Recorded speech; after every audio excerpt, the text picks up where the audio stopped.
சுதந்திர மனித உரிமைகள் அமைப்பின் ஏற்பாட்டில் பாடசாலை மட்டங்களில் நடாத்தப்பட்ட மனித உரிமை தொடர்பான கட்டுரை போட்டி மற்றும் பட்டிமன்ற போட்டிக்கான சான்றிதழ் வழங்கும் நிகழ்வு 3/7/2025 வியாழக்கிழமை அன்று யாழ் கனகரட்னம் மகாவித்தியாலய பாடசாலை மண்டபத்தில் நடைபெற்றது.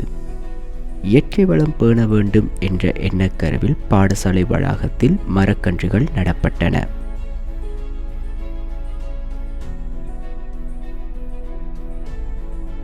இந்நிகழ்வை திரு ஜோசப் பாலா அவர்கள் FHRO அமைப்பின் யாழ் ஒருங்கிணைப்பாளர் மற்றும் திரு மதிகரன் அவர்களும் இணைந்து இந்நிகழ்வை ஒருங்கமைத்திருந்தார்கள். இந்நிகழ்வில் மாணவர்கள், ஆசிரியர்கள், பெற்றோர் மற்றும் சுதந்திர மனித உரிமை அமைப்பின் அங்கத்தவர்கள் மற்றும் சிறப்பு விருந்தினராக திருமதி கோசலை மதன் மற்றும் சுதந்திர மனித உரிமைகள் அமைப்பின் வட மாகாண பணிப்பாளர் கலாநிதி RM புண்ணியமூர்த்தி அவர்களும் பிரசன்னமாகி இருந்தார்கள்.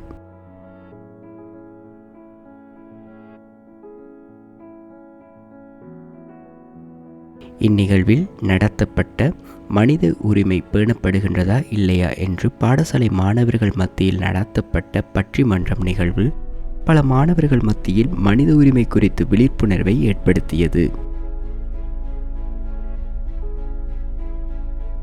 இறுதியாக போட்டியில் கலந்திட்ட மாணவர்களை கௌரவிக்கும் வண்ணமாக சான்றிதழ்கள் வழங்கப்பட்டது.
இன்றைக்கு இது பல யுத்தத்தின் நிமித்தமாக சிதைவடைந்து இப்படி போய்கொண்டிருக்கின்றன.